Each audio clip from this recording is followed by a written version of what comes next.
Making stickball sticks is very humbling. The work that you put into it, you may not always get a pair of sticks out of it. So you have to be consistent and you have to be determined. You appreciate your sticks a lot more when you make them because of the time and the effort that you put into them, because you just can't go to the store and buy these.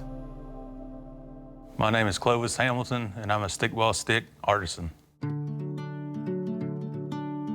I started making stickball sticks 8 years ago, and I just wanted to learn how to make sticks because when I first started, you could hardly find any sticks that were left-handed.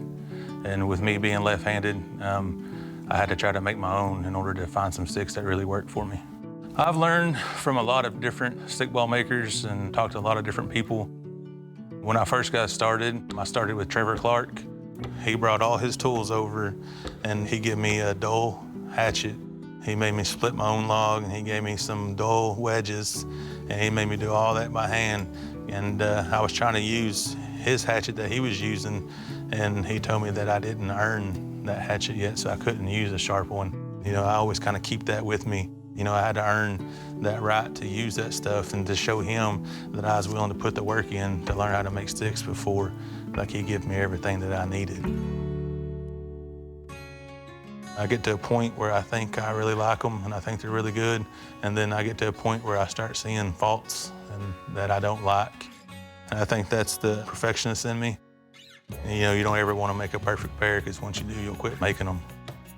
To begin the stickball making process, you have to go and pick out a tree.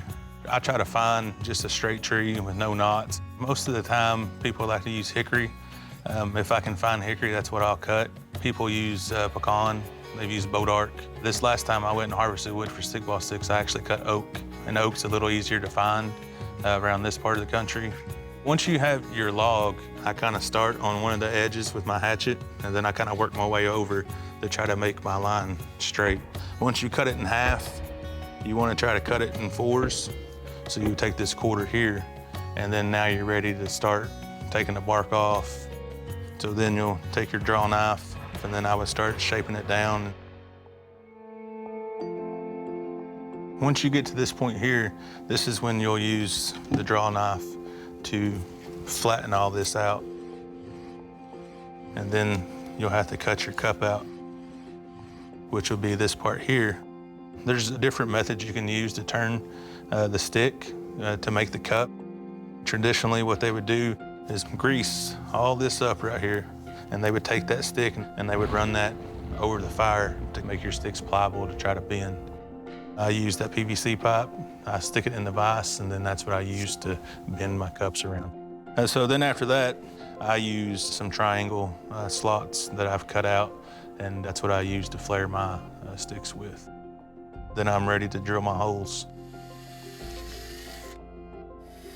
So then once you got it drilled out, then you'll take some sandpaper, kind of clean these holes back up, then it's ready to lace. Some people, they will use paracord. I like to use leather whenever I'm stringing my sticks up. Then I'll just try to kind of pull it about as tight as I can get it, kind of hold my thumb to make sure it's tight. Today, the game has changed. The style of stick has kind of changed. They didn't really have as many rules back then. Nowadays, we have rules when we play. Traditionally, stickball was used, they had a dispute, so they would use that game of stickball instead of going to war and fighting. So it was an alternative to war, and that's kind of why they call it the little brother of war. It's more of a kind of an exhibition game now. Used to be more of like ceremonial games. The good thing about stickball, it kind of brings everybody together, and it kind of brings that family atmosphere, kind of like softball does. At the games, you have parents there that are, you know, sitting around in lawn chairs visiting with each other. I think it is important to pass the art of making stickball sticks down. I have a daughter now, she's 13 months old. I hope whenever she gets old enough she wants to play. I actually just got through making her a set of sticks, and I hope I'm still able to play along with her and kind of teach her as she gets older.